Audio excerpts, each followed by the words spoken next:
Hola, ¿cómo están chicos? Bienvenidos a la primera clase de lenguaje periodístico 2. Ustedes ya vienen con una base.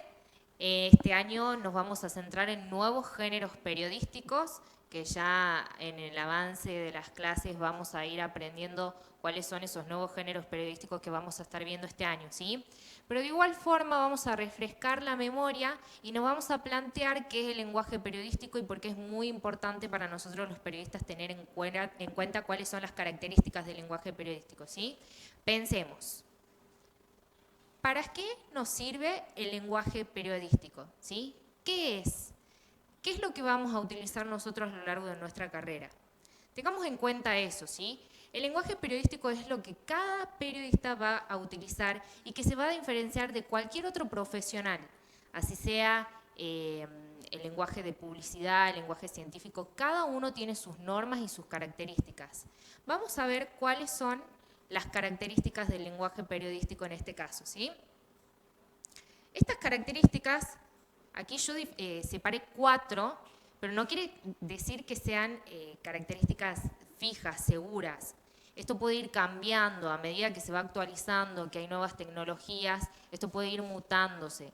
No nos quedemos solamente con esto. Pero bueno, separé estas que me parece que son las más importantes y las más destacadas.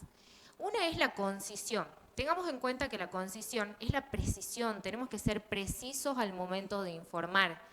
Precisión o concisión no quiere decir lo mismo que brevedad, ¿sí?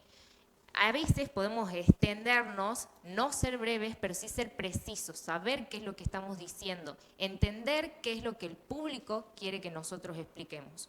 Otra característica es el orden de importancia. Puse como ejemplo la pirámide invertida, que ustedes ya la deben conocer, la deben tener súper en clara, que es lo que utilizamos en la noticia. No en todos los géneros periodísticos la importancia va a ser que nosotros le demos en el texto a lo que estemos contando va a ser igual. En la noticia sí, tenemos la pirámide donde tenemos un qué, donde tenemos un quién, donde tenemos para qué y el resto de la información que va a ser la complementaria, ¿sí? Entonces siempre darle un orden a aquellos que queramos comunicar. Otra característica es la sintaxis. Necesitamos un sustantivo y necesitamos un verbo, un sujeto o un algo que realiza una acción. Y después el complemento. No abusemos de los complementos si no están claros tampoco, ¿sí? Y por último es la objetividad.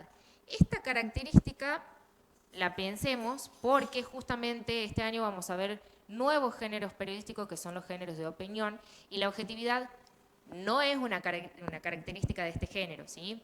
Pero bueno, más o menos para que tengamos en cuenta, si hablamos de sujeto más verbo más adjetivo, estamos hablando de un texto que no es objetivo, que es subjetivo justamente. Si aportamos más adjetivos, más calificativo estamos haciendo el texto y más opinión propia y personal le estamos dando al texto, ¿sí?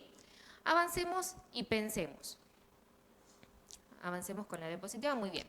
Entonces nos preguntamos, ¿ustedes qué piensan?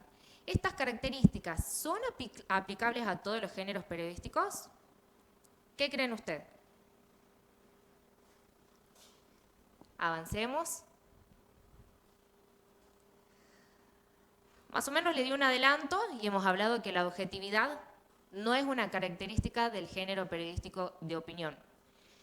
Vamos a dividir los géneros periodísticos en 3, ¿sí? Tenemos los géneros periodísticos informativos, aquí entra la noticia.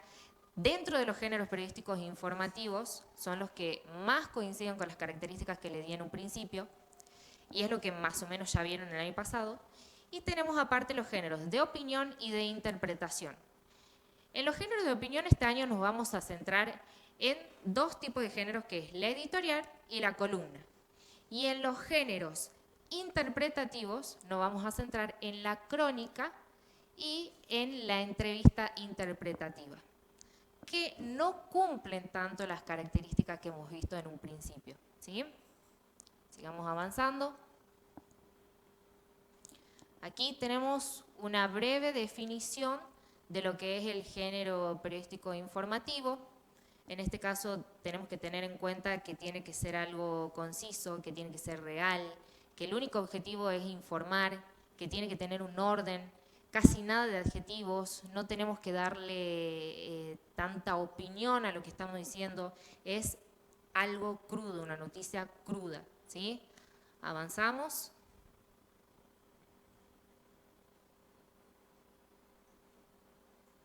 Los géneros de opinión, ahí sí entra ya el juicio de valor. Entramos nosotros en el texto. Aparecemos nosotros informando, pero a la vez dando una opinión sobre esa información, ¿sí? Entonces, por lo general, todos los géneros de opinión, por lo general, están firmados por el periodista para que se entienda que esto es una opinión nuestra, ¿sí? Un juicio de valor. Y por último, si seguimos avanzando, tenemos el género de interpretación. El género de interpretación es muy lindo. ¿Por qué? Porque aparte de informar, tenemos que tratar de ubicar al lector en el tiempo y en el espacio.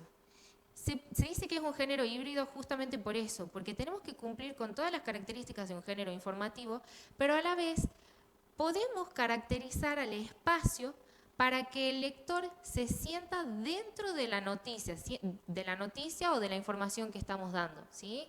Y sea mucho más interesante. Aparte, en los géneros interpretativos no es necesario que respetemos un orden de importancia a la información que demos, que eso es distinto a los informativos. Por eso digo que es muy lindo porque ya directamente podemos ir dándole nuestro estilo y nuestra impronta, ¿sí? Bueno, esto más que nada para que ustedes sepan cuáles son los géneros periodísticos que hay, para que nos ubiquemos dónde estamos hoy parados, en cuáles de los géneros periodísticos nos vamos a centrar en el resto del año. Y bueno, espero que les haya gustado la clase. Espero que ustedes también aporten y cuáles son las expectativas que tienen respecto a esta materia este año. Y si tienen alguna duda y si necesitan que repasemos algo del año pasado, estoy aquí para escucharlos y para ver cuáles son las dudas que tengan. Nos vemos en la próxima clase.